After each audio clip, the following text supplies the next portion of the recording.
Did you know Wilt Chamberlain was the only NBA player to score 4,000 points in a season? He set NBA single-game records for most points with 100 points.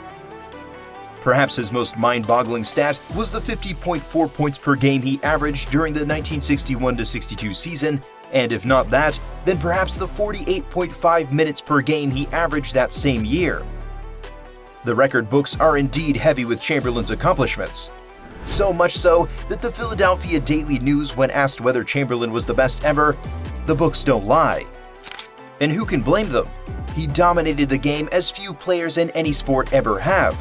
Chamberlain seemed capable of scoring and rebounding at will, despite the double and triple teams and constant fouling tactics that opposing teams used to try to shut him down. But just how good is this legend really? Stay with us as we take you through the game of one of the best players that ever entered the NBA arena. Chamberlain was a man capable of doing anything on the basketball court. Although there are many moments where Chamberlain seemed superhuman, one moment stood out. During the 1962 basketball season against the New York Knicks, Wilt Chamberlain achieved a fairy tale. That season, he averaged 50.36 points per game. His average points per game that season remains the most points for a player in NBA history till today. In context, Michael Jordan, widely regarded as the greatest basketball player of all time by many people, averaged 37.09 points per game in his most prolific season. Let that sink in for a second. In that 1962 game against the Knicks, Chamberlain scored 23 points in the first quarter.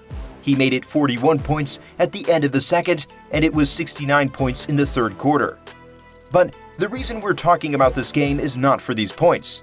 It has to do with what happened in the closing stages. With 46 seconds left on the clock, Chamberlain broke free from Knicks players, approached the basketball rim, jumped high, and put the ball through the hoop. The arena exploded into a frenzy.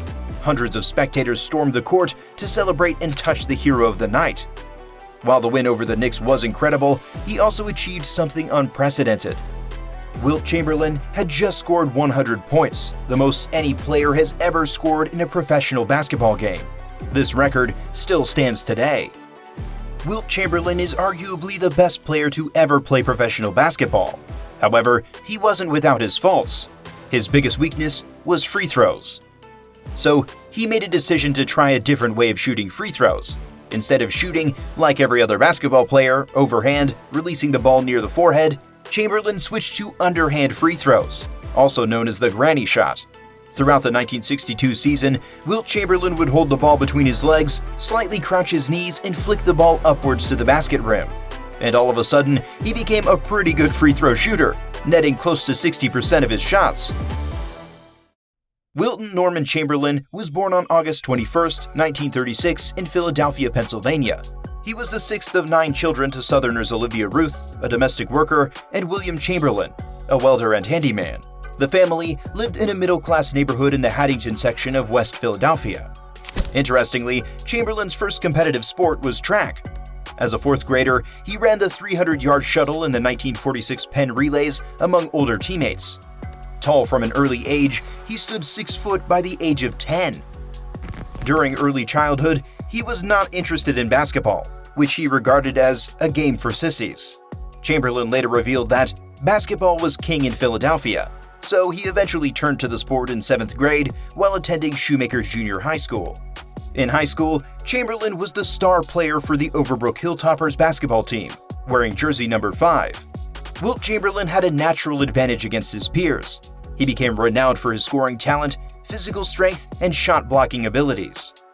Hal Bach, a journalist working for ESPN, described him as scary, flat-out frightening.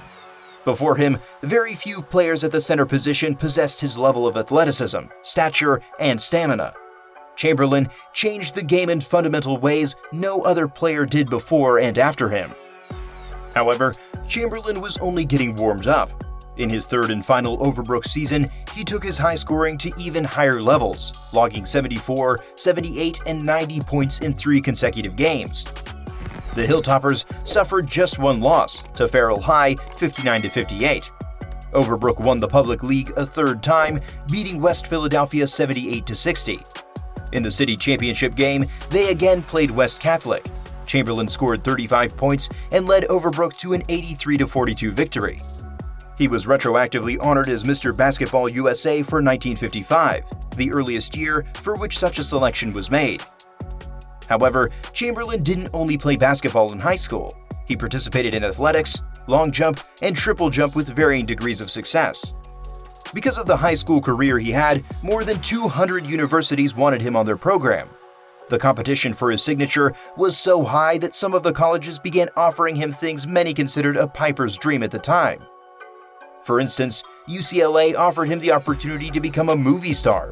The University of Pennsylvania wanted to buy him diamonds, and Cecil Mosenson, Chamberlain's coach at Overbrook, was offered a coaching position if he could persuade Chamberlain to accept an offer. Eventually, he chose the Midwest. After visiting the University of Kansas and talking with the school's coach, Fogg Allen, Chamberlain announced he was going to play college basketball at Kansas. In 1955, Chamberlain entered the University of Kansas, KU. Similar to what he did at Overbrook, Chamberlain displayed his diverse athletic talent at KU. He even won the high jump in the Big 8 Conference Track and Field Championships in 3 consecutive years. But everyone was waiting for his freshman debut. However, many of them didn't expect Chamberlain to do what he did to his older college mates. The freshman team played against the varsity, who were favored to win their conference that year. Chamberlain dominated his older college teammates by scoring 42 points, 16 out of 35 from the field and 10 out of 12 on free throws, grabbing 29 rebounds and registering 4 blocks. It was an unprecedented achievement for anyone, let alone a freshman.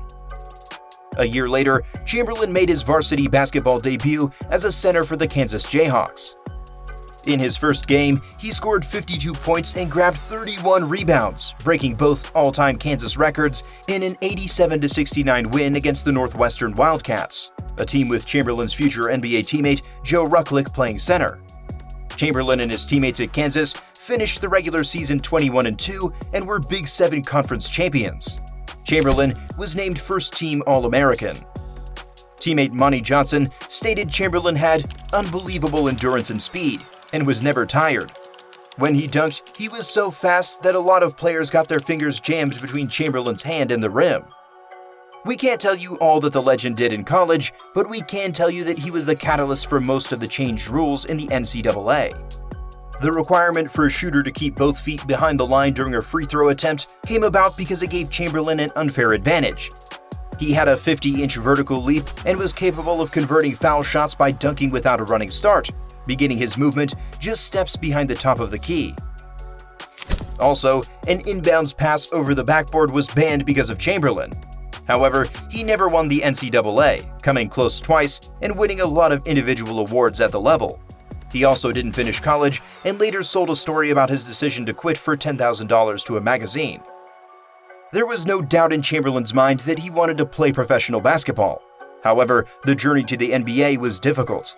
One of the reasons was the league only accepted players after their college graduation at the time, so Chamberlain didn't qualify to be part of the league.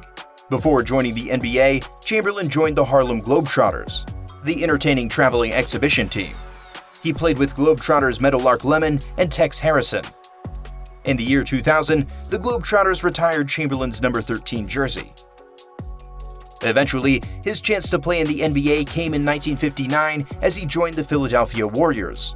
He became the NBA's highest-paid player when he signed for $30,000 in his rookie contract. The insane thing about Wilt is in his rookie season, he averaged a staggering 38 points and 27 rebounds. This is by far the best rookie season of all time. 2 seasons later, Wilt had an all-time season averaging 50 points and 26 rebounds. In his 4th game, Philadelphia played the reigning champion Boston Celtics, who were coached by Auerbach, whose offer Chamberlain had rejected several years before, and Bill Russell, who was lauded as one of the best defensive pivots in the game. This game started one of the best rivalries in NBA history. The Chamberlain-Russell debate lasted close to a decade. However, in the first matchup, Chamberlain outscored Russell with 30 points against Russell's 28 points, but Boston won the game. But the Chamberlain-Russell rivalry would grow to become one of the NBA's greatest of all time. Chamberlain finished his rookie season averaging 37.6 points and 27 rebounds, breaking the previous regular season records. he needed only 56 games to score 2,102 points, breaking the all-time regular season scoring record of Bob Pettit, who needed 72 games to score 2,101 points. Eventually, he broke 8 NBA records, and he was named both Rookie of the Year and MVP that season.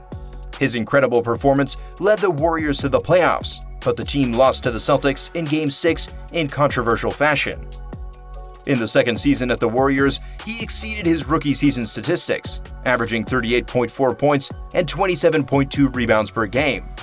He became the first player to score more than 3,000 points and the first and still only player to exceed 2,000 rebounds in a single season, grabbing 2,149 boards. Chamberlain won his first field goal percentage title, scored almost 32% of his team's points, and collected 30.4% of their rebounds. He failed to convert his play into team success, this time bowing out against the Nationals in a 3-game sweep. While Chamberlain created history on the court, he had to contend with a lot of unsportsmanlike behavior. Opposition players simply played dirty against him and often escaped without any punishment from the officials. In fact, Celtics forward Heinsohn said, "Half the fouls against him were hard fouls. He took the most brutal pounding of any player ever." Some teams used as many as 3 players to attack him. However, he didn't back down and often rose to the challenge like a man on a mission. In the third season, which was the 1961-62 season, Chamberlain finally got his legendary status after making headlines for simply being superhuman. That year, the legend set several all-time records, which have since never been threatened. He averaged 50.4 points and grabbed 25.7 rebounds per game. Chamberlain's 4,029 regular season points made him the only player to score more than 4,000 points. He posted 2,052 rebounds and played for an average of 48.53 minutes per game, playing 3,882 of his team's 3,890 minutes. Eventually, he joined the Philadelphia 76ers in 1965. It was a great move for him as he won his first championship only 2 years later with a talented team. Los Angeles was his next destination, and he joined the Lakers. There, he won his second NBA championship with some of the best defensive performance of his career, even as he was getting close to retiring. The 1971-72 Lakers set an NBA record by winning 33 games in a row en route to a then NBA record 69-13 regular season mark, one victory better than Chamberlain's 1966-67 Sixers team. So, do you think Wilt Chamberlain is the best player in NBA history? Tell us in the comments below. Don't forget to like, share, and subscribe to our channel to learn more about NBA stars, past and present.